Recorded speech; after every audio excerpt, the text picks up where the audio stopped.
Hello everyone, welcome back to my channel. আমি তন্দ্রা চক্রবর্তী। আমার চ্যানেলে আমার সমস্ত সাবস্ক্রাইবার্স, ভিউয়ার্স এবং লিসেনার্সদের স্বাগত।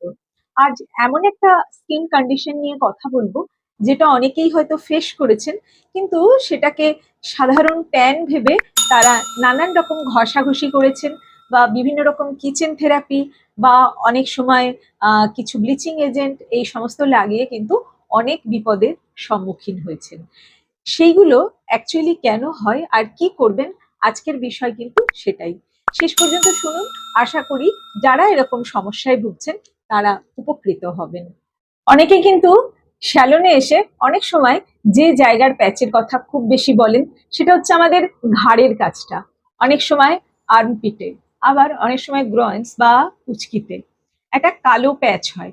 এবং যখন তাদের আমি বলি ডার্মাটোলজিস্টের কাছে যেতে বা কেমিক্যাল পিলিং করাতে, যখন খুব সেটা একদম হয়তো প্রাইমারি স্টেজে রয়েছে, তখন কিন্তু অনেকেই সেটাকে ইগনোর করে যান এবং ভবিষ্যতে কিন্তু সেটা নিয়ে ভুগছেন, এমন অনেক দৃষ্টান্ত আমার কাছে রয়েছে।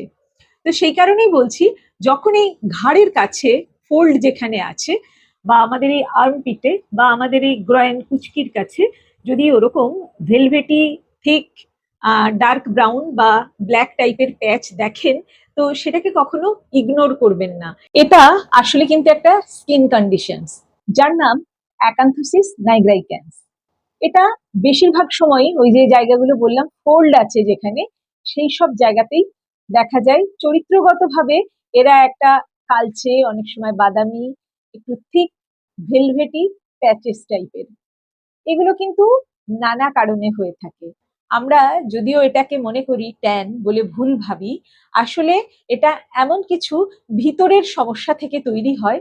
যেমন ধরুন ইনসুলিন রেজিস্ট্যান্স, এই ডায়াবেটিস বা ওবেসিটি, অনেক সময় হরমোনাল ডিসঅর্ডার, এই যাদের পিসিওএস আছে, পিসিওডি আছে, কিংবা হাইপোথাইরয়েডিজম মানে থাইরয়েডের অসুখে ভোগেন, তাদের ক্ষেত্রে কিন্তু এটা দেখা যায়। তাই ভিতরের কোনো সমস্যা হচ্ছে নাকি এরকম ইস্যু যাদের হচ্ছে, তারা একবার ডাক্তারবাবুদের সঙ্গে পরামর্শ করুন। প্রয়োজনে খুব ভালো ডার্মাটোলজিস্টের কাছে যান। অযথা কোনো লুফা দিয়ে ঘষাঘষি করবেন না, বা কোনো ব্লিচিং এজেন্ট বা আপনাকে পাশের বাড়ির কেউ কিছু বলে দিল বা কেউ বললো এটা করে আমি খুব ভালো আছি, তোরও সেরে যাবে, তোমারও সেরে যাবে, করে দেখো, এরকম রিস্ক আমার মনে হয় নেওয়াটা কিন্তু খুব দুর্ভাগ্যজনক হবে। কেননা ভবিষ্যতে এই ধরনের ঘষাঘষি থেকে কত দূর বিপদ হতে পারে এবং কত সমস্যা হতে পারে, অনেকের ক্ষেত্রে কিন্তু আমি দীর্ঘদিনের অভিজ্ঞতায় দেখেছি। যারা সেটাকে প্রথমে অবহেলা করেছেন, করে নানান রকম এরকম ঘরোয়া কিছু করেছেন, তারা কিন্তু অনেক সময় অনেক ভুগেছেন।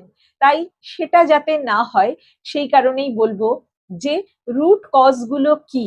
এই যে অসুখটার রুট কজ বললাম, ওবেসিটি মানে মোটা হয়ে যাচ্ছেন খুব, সেটার কারণ কি ডায়াবেটিস, নাকি কোনো থাইরয়েড ইস্যু হচ্ছে, নাকি অন্য কোনো হরমোনাল ইস্যু হচ্ছে পিসিওএস এর মতন, বা কোনো ওষুধ থেকে হচ্ছে, কিংবা জেনেটিক, এরকম হাজারো সমস্যার মধ্যে দিয়ে, হাজারো কারণের মধ্যে দিয়ে কিন্তু এই সমস্যাটা প্রকট হয়ে ওঠে।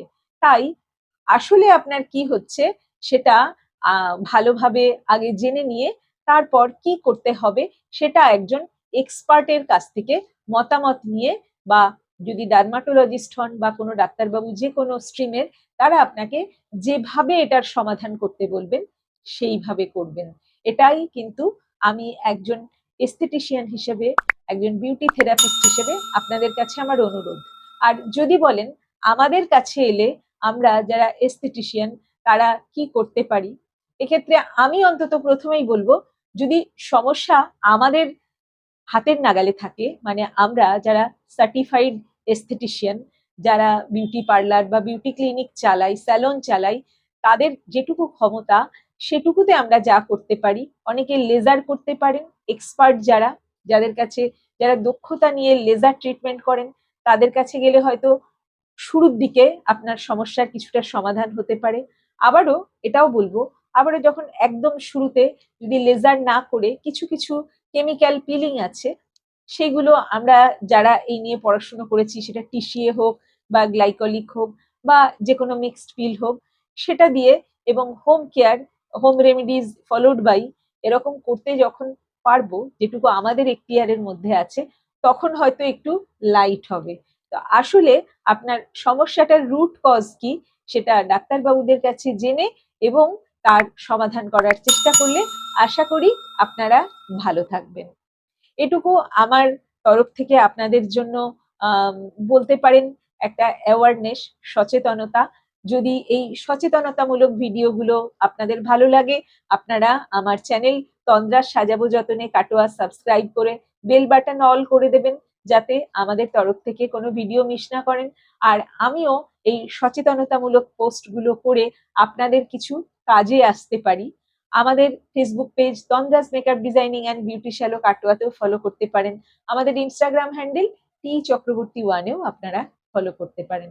সবাই সুস্থ থাকুন, ভালো থাকুন, সঙ্গে থাকুন, আর অতি অবশ্য কমেন্ট করে জানাবেন এগুলো আপনাদের কাজে আসছে কিনা। আপাতত এইটুকুই, চলি, নমস্কার, সবাই ভালো থাকুন।